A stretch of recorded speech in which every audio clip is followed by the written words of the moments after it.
preguntaron a una persona que estaba ya próxima a la muerte, estaba mal de salud, le preguntaron si le tenía miedo a la muerte.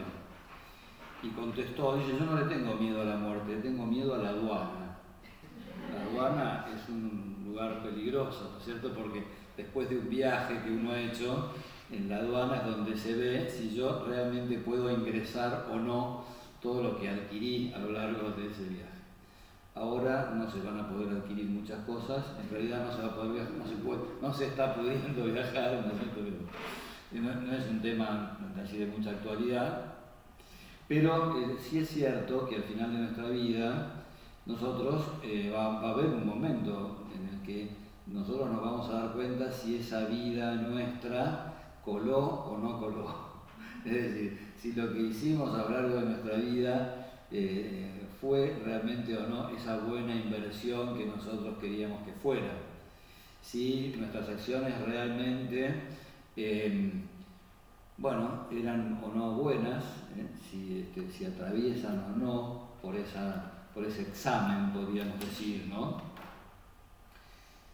Es muy interesante saber que ese juicio no lo va a hacer, por ejemplo, las personas que están casadas saben que no será su suegra la que emita ese juicio, es un motivo de esperanza. Aunque hay algunas suegras que son muy buenas. Yo una vez estaba en un bautismo y la madre del bebé le dice a su suegra, qué linda que estás, la nuera a la suegra. Yo no lo podía creer.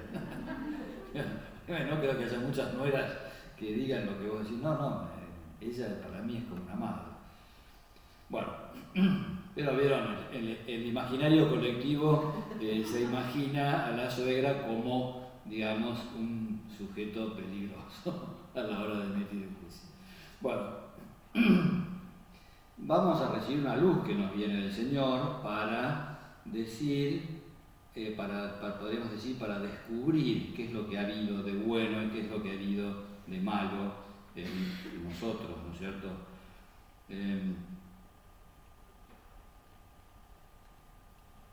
Dice así San Pablo, dice, mi juez es el Señor, así que no juzguéis nada antes de tiempo hasta que venga el Señor. Él iluminará los secretos de las tinieblas y pondrá de manifiesto los designios de los corazones. Entonces recibirá cada cual del Señor la alabanza que le corresponda, o la alabanza o la crítica, vendrá en su momento, o la posibilidad de rectificar, ¿no? Recibiremos esa luz para saber si somos inocentes o culpables. Hay una canción que a mí me divierte mucho, que es la canción de la Coca-Cola. Soy culpable, ya lo sé, me merezco la gallola. Lo maté porque papá me negó mi Coca-Cola. Bueno, entonces, en el momento, ¿no es cierto?, de pasar de esta vida a la otra, el Señor iluminará nuestras conciencias y el Señor misericordiosamente nos dará esa posibilidad, nos dará esa oportunidad de reconocer nuestros errores. Y por suerte estamos en manos de un juez que es misericordioso, de un juez que siempre nos da segundas oportunidades, de un juez, como dijo una vez, me contó mi hermana, que había escuchado en una misa lo que decía el cura, dice, Jesús no vino por nuestro currículum, vino por nuestro prontuario. Porque vieron que nosotros los seres humanos siempre ponemos por delante nuestros méritos, siempre ponemos por delante lo que hicimos bien, siempre mantenemos nuestra imagen, siempre queremos mejorar nuestra imagen, ¿no? Bueno, con el Señor eso no hace falta. Porque Él ya de entrada sabe, ¿no es cierto?, que nosotros tenemos errores, de entrada Él sabe quién es cada uno de nosotros, no tenemos que fingir delante del Señor, Él sabe lo que hemos hecho, lo que no hicimos, ¿no? Hay una frase, hay unas palabras del libro de Samuel. Samuel había ido a elegir un rey como sucesor de Saúl. Saúl había caído en desgracia Entonces Samuel llega a la casa una casa de familia, y entonces ahí el padre le va trayendo a Samuel a sus hijos, ¿no es cierto? Cada vez unos tipos grandotes, fuertes, guerreros. Y entonces el Señor le dice a Samuel, no, ninguno de estos es, ¿no? O sea,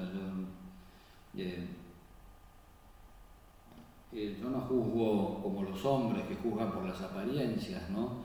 El Señor conoce el corazón. Nosotros juzgamos lo que aparece, el Señor juzga el corazón.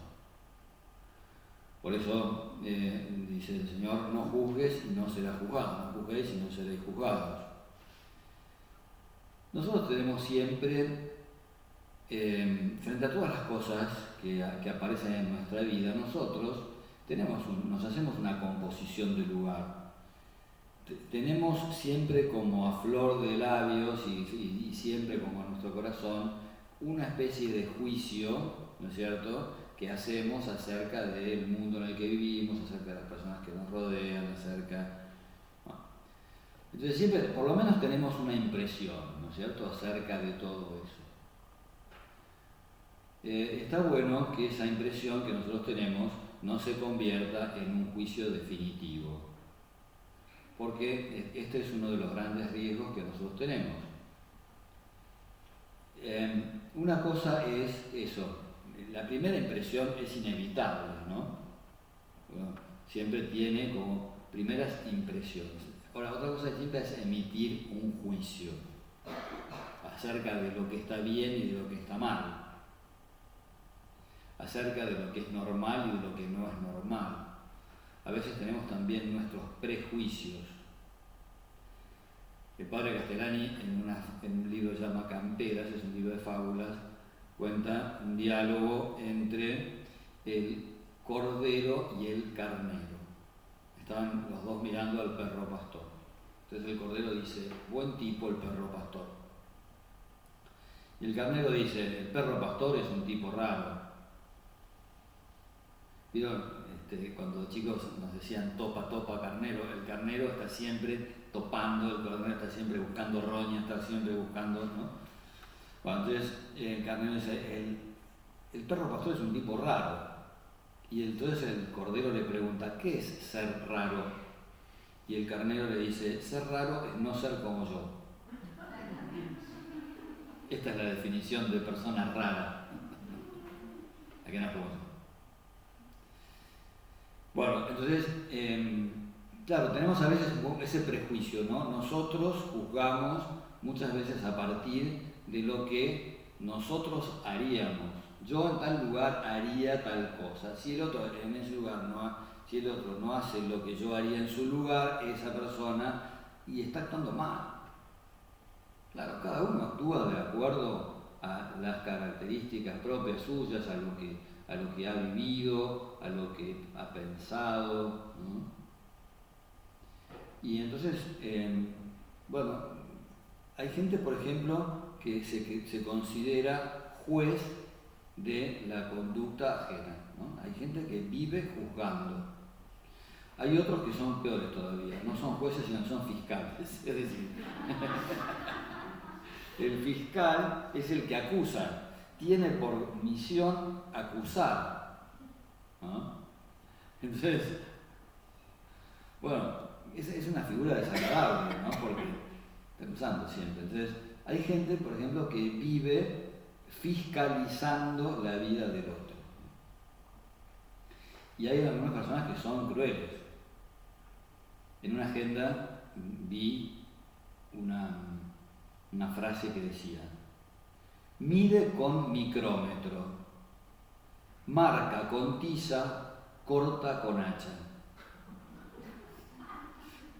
Háganse ustedes la composición del lugar, ¿no es cierto? O sea, una cosa es que mide con 1 metro, más o menos, metro más, metro menos, ok.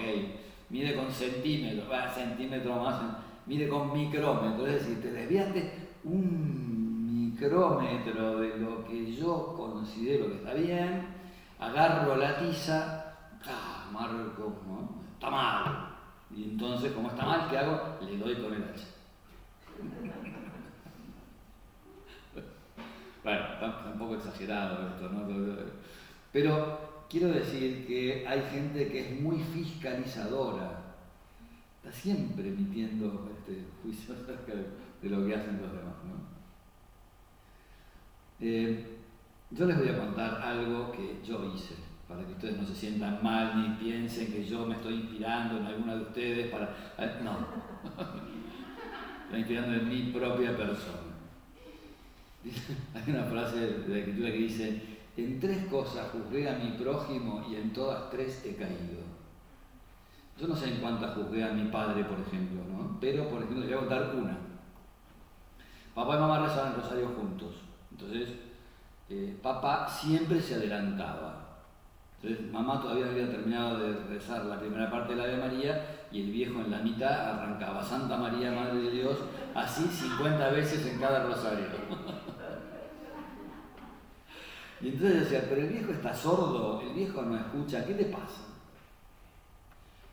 No va que varios años después, 30 años después, en la residencia litoral, donde yo viví varios años, viene uno de los residentes y me dice: padre, ¿sabe que usted en el rosario siempre se adelanta?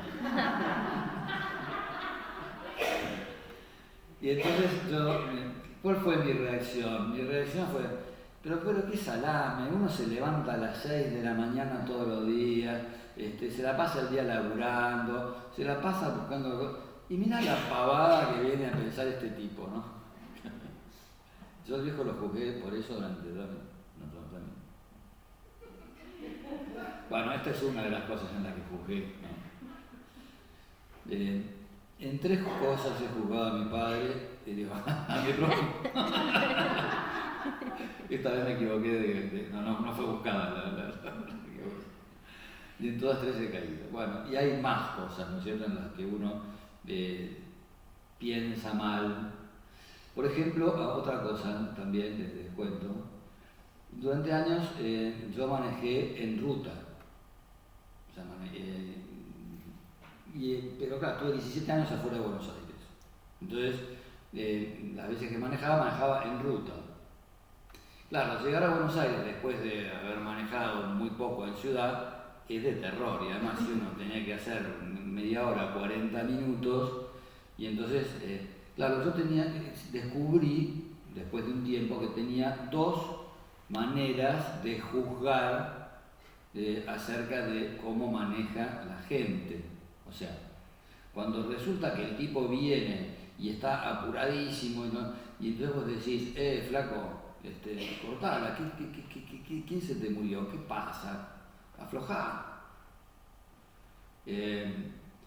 Y cuando, cuando uno está apurado, ¿no es cierto?, y el tipo está adelante y va despacito, uno dice: bueno, flaco, pero vos qué te crees, que sos el dueño de la calle, vos te olvidaste que además de vos hay, ¿vieron el tachero que va a 4 por hora y uno está apurado y lo agarra 2 veces el mismo semáforo? Entonces el tipo, vos te crees el dueño de la calle. Entonces yo tengo 2 criterios para juzgar al conductor que no soy yo y al conductor que soy yo. Depende, y lo voy utilizando de acuerdo a la manera a lo que va sucediendo en el momento, ¿no? Bueno, quiero decir, nuestros juicios son bastante falibles. Bastante, todos los nuestros. O sea, y hay veces que somos incluso hasta crueles, ¿no?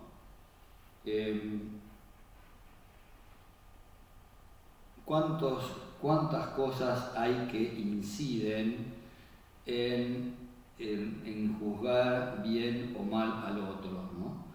El otro día me encontré con una cosa que me gustó mucho. Dice así: entre lo que pienso, lo que quiero decir, lo que creo decir, lo que digo, lo que quieres oír, lo que oyes, lo que crees entender, lo que quieres entender, lo que entiendes, existen 9 posibilidades de no entender.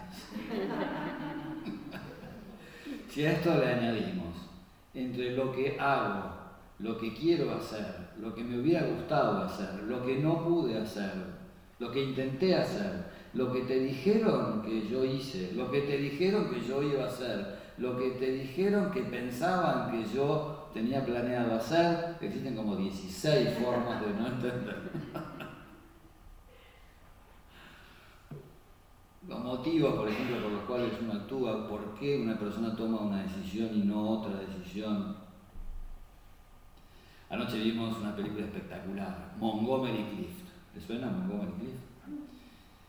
Bueno, si les suena Montgomery Clift, son personas de riesgo, porque tienen más de 66 años.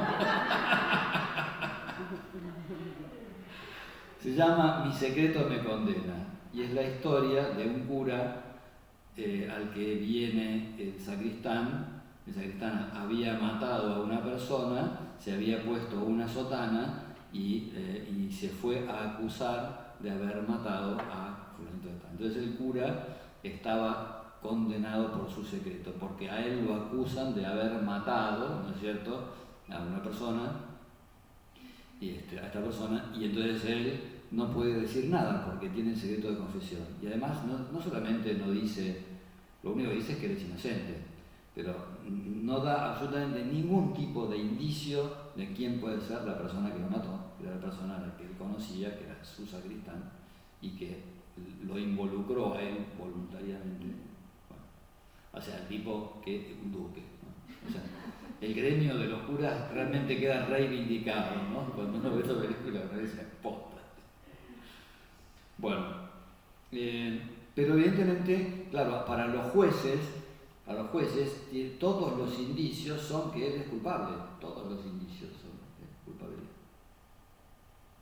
Porque los hombres, evidentemente, juzgan acerca de lo que aparece y acerca de indicios que no siempre son indicios verdaderos o que no son reveladores de lo que de verdad ha sucedido o de lo que de verdad hay en el corazón del hombre.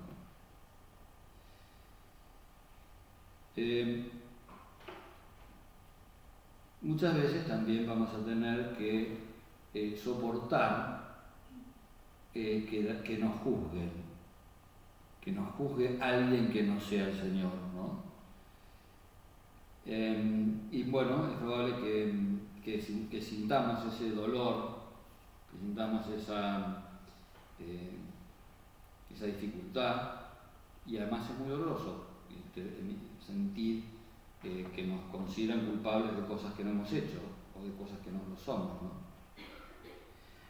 Decía el cardenal Newman, pocas personas pueden ponerse a sí mismos en la situación de otro. Newman estaba en una situación muy difícil. Él era una de las figuras más prominentes del anglicanismo fines del siglo XIX. Y entonces él quiso estudiar el tema de la Iglesia y de cuál de las confesiones religiosas era la que más se parecía a la Iglesia primitiva. Él consideraba que el anglicanismo era la confesión religiosa que más se parecía a la Iglesia primitiva. Y entonces se puso a estudiar el tema junto con otros amigos suyos, también presbíteros de la Iglesia anglicana. Y muchos de ellos llegaron a la conclusión de que la Iglesia católica era la que más se parecía a la Iglesia primitiva. Y entonces, ¿qué fue lo que hizo Newman? Newman, que dice, nunca he faltado contra la luz, nunca he pecado contra la luz. Y él vio esa luz, vio la luz. Y entonces, ¿qué hizo? Y se convirtió al catolicismo, se convirtió a la Iglesia católica. Claro, imagínense ustedes, todos los anglicanos lo consideraban un traidor. Además, él no era un desconocido, era una persona que estaba en boca de todo el mundo, en boca de toda Inglaterra. Bueno, y no solamente eso, sino que además, después de convertirse al catolicismo, muchos católicos pensaban que su conversión no era sincera, con lo cual también los católicos lo juzgaban. Y el tipo, en el momento en el que en la Iglesia Católica se está definiendo la infalibilidad del Papa, año 1870, Concilio Vaticano I, en el momento en el que se está diciendo que el Papa es el vicario de Cristo, el tipo agarra una copa y dice, brindo por la conciencia que es el primer vicario de Cristo. ¡Wow! ¡Qué fuerte!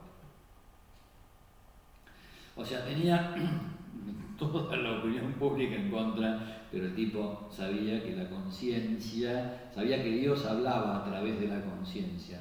Su conciencia era la que le estaba diciendo que la verdad estaba, la verdad completa, plena, era lo que la conciencia le decía. Esta la Iglesia Católica, eso es lo que él terminó haciendo, siguiendo su conciencia.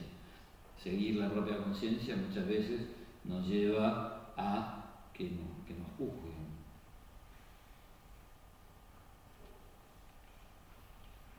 Dice Forger, punto 798, no se puede hacer el bien, aun siendo todas las almas buenas, sin la cruz santa de las habladurías. Es mentira, ¿no? Que aún haciendo cosas buenas, la gente hable, la gente critique.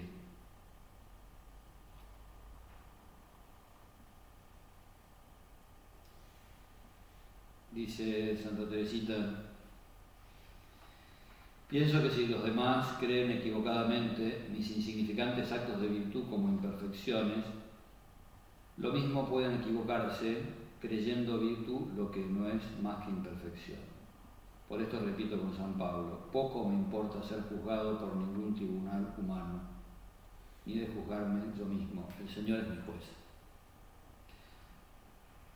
Y San Agustín decía, de todo aquel en quien brilla alguna gracia, unos dicen que es bueno y otros dicen que no lo es, sino que engaña a la gente. Que esto se diga de Dios sirve de consuelo para todo aquel cristiano de quien se diga lo mismo. Es decir, vino Juan el Bautista, que no comía ni bebía y decían que estaba endemoniado. Viene el Hijo del Hombre que come y bebe y entonces dicen que es un pecador, que es un glotón, ¿no es cierto?, que es amigo de publicanos y de pecadores, ¿no? Bueno, también del Señor dijeron cosas, también el Señor lo criticaron. Hay un episodio de la vida del rey David.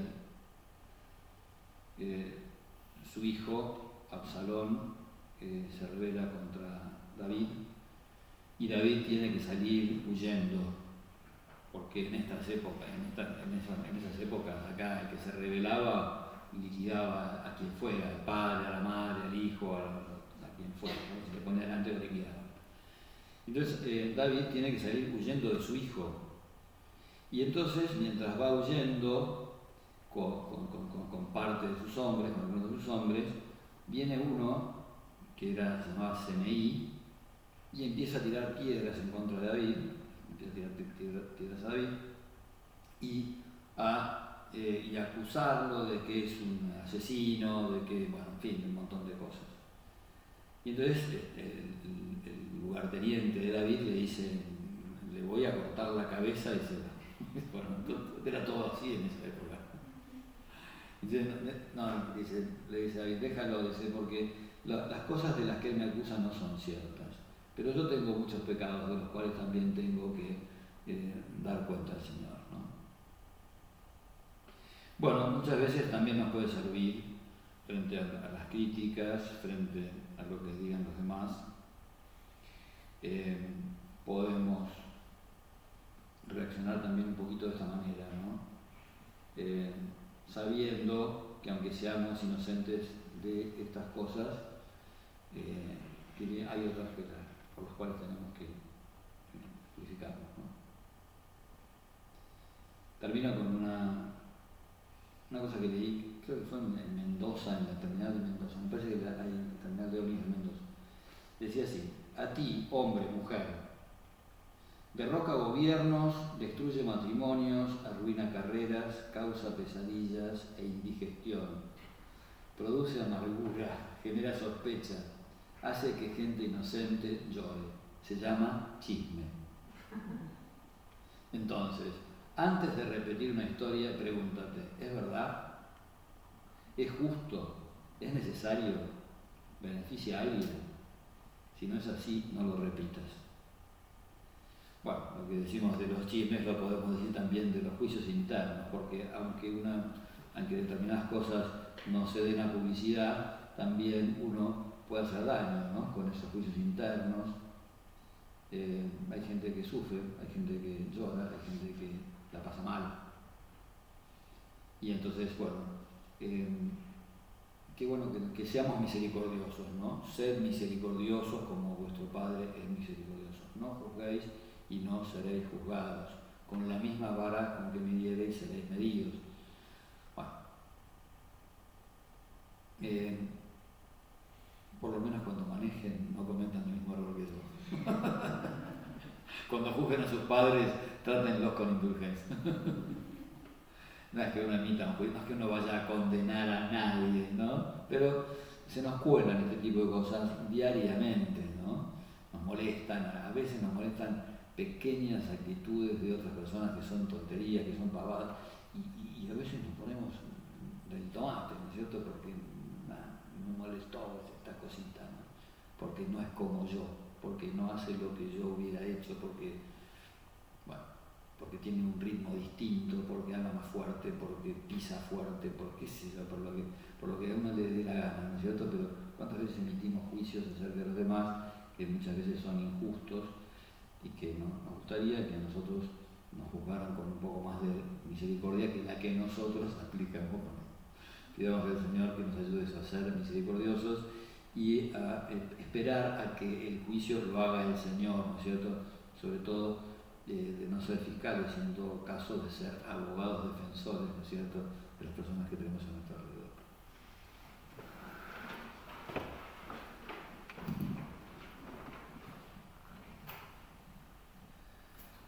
Te doy gracias, Dios mío, por los buenos propósitos, afectos e inspiraciones que me has comunicado en esta meditación. Te pido ayuda para ponerlos por obra. Madre mía Inmaculada, San José mi Padre y Señor, Ángel de mi guarda, interceda por mí.